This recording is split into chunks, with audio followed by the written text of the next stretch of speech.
Differences between GDP and GNP. GDP and GNP are two parameters to understand the growth of an economy. Let us look at the differences between GDP and GNP here. GDP and GNP are two of the preferred methods by which the national income is calculated. Before getting to know about the differences between GDP and GNP, let us look at what GDP and GNP are.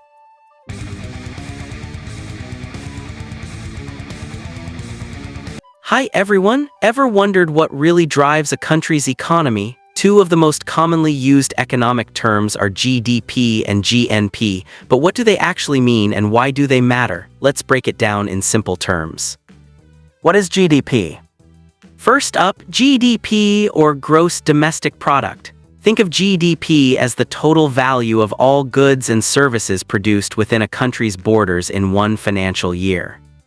It doesn't matter if the companies are owned by residents or foreigners. If the activity happens inside the country, it counts.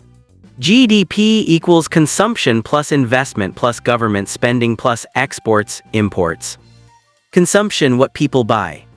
Investment by businesses. Government purchases, spending on roads, schools, etc. Net exports, the value of what a country sells to and buys from other countries. What is GNP? Now, let's talk about GNP, gross national product. GNP measures the total value of goods and services produced by a country's residents, no matter where in the world they are. So, if an Indian company earns profits in the USA, that counts towards India's GNP. GNP equals GDP plus net income received from abroad, net income sent abroad by foreigners. Key differences: GDP versus GNP. What is counted? GDP, everything produced within the country's borders. GNP, everything produced by the country's citizens, whether at home or abroad. What does it show?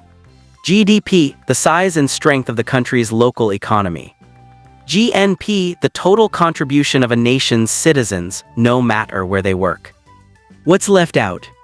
GDP, earnings by citizens or companies outside the country. GNP, income earned by foreign nationals inside your country. Now, here's a question for you. If an Indian citizen works in Dubai, is their income counted in India's GDP or GNP? Let us know your answer in the comments. So remember, GDP equals what's produced inside your country. GNP, what's produced by your people, anywhere in the world. If you learned something new today, don't forget to like and subscribe. Share your country and let us know which metric you think best measures your nation's growth, GDP or GNP. See you in the next video.